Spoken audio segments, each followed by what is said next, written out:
afternoon, everyone. Phil Simons here, joined with Ryan Van Pevenage with your weekly grain and pulse market recap.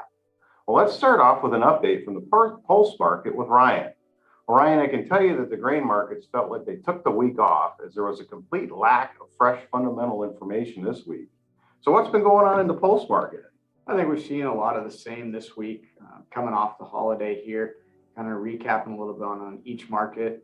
Edible bean markets kind of really struggling on the demand side due to a lot of prices have rationed a lot of demand off in global markets. Places that are kind of low income markets eating beans are really struggling to keep pace with the values. Really anxious to see the acres this year as things have been back and forth in combination with grain markets and values week on week. Kind of anxious to see after we see the acres, will values hold, or are these values simply strong values to try and get the edible bean acres in? And so will things taper off following that? A lot of good moisture in the growing regions on the edibles side. As we kind of get into the pea markets, yellows remain really tight. Protein demand as well as U.S. food aid demand has sucked up a lot of yellow peas this year. And we're seeing throughout the U.S. and Canada, stocks extremely tight coming into the new crop here. Green's kind of struggling to find demand a little bit. U.S. or number 2 green peas, a lot of export demand typically, and due to container markets and high prices, really struggling to find homes on that. So we're seeing the spread on the green and yellows really widening out here.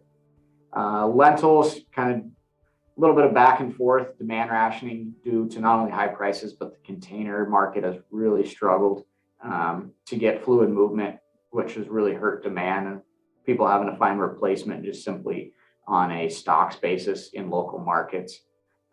We see new crop starting to trade a little bit, guys coming in trying to get some coverage on kind of values with really quite a bit lower than people were hoping and expecting. Well, I think a lot of this is due to the increased acres the USDA projected, as well as some of these rains we talked about in eastern Montana, western North Dakota, and then up on the prairies in Canada have really kind of taken a taper down on new crop lentil values.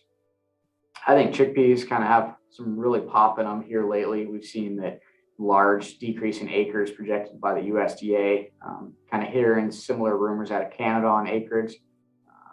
Big thing kind of learned talking with international buyers and just looking at different markets. Argentina and Mexico are really having some crop concerns, which this time is kind of normal to hear some murmurs out of them, but I think could be based on the weather patterns, could be some cause for some real concern. And with this struggle out of some other regions, we're seeing strong demand globally on chickpeas. So I think with the tight stocks, I think could be an interesting market to watch throughout this year. That's fantastic. That's a great recap. I really do appreciate that. And really, guys, with the overall markets, they seem to have taken a breather this week in the corn, wheat, and beans for all intensive purposes. Really, make no mistake, I'm sure the volatility is going to once again resume in the coming weeks as the overall commodity markets remain extremely elevated. And I know that you guys are all really busy with spring field work, and as the markets continue to trade at these elevated levels, you really be sure to get a hold of your local Columbia grain merchandisers to get your pricing ideas and your orders out there and working. And as long as you're talking to them, also pick their brains in regards to some of the new accumulator products in our Columbia Producer Solutions marketing alternatives that are on the horizon. But with that, Ryan, I want to thank you for the Pulse Market update. And remember, when everyone has a marketing plan that will work until you use it. Have a great weekend, everybody, and we'll talk with you next week.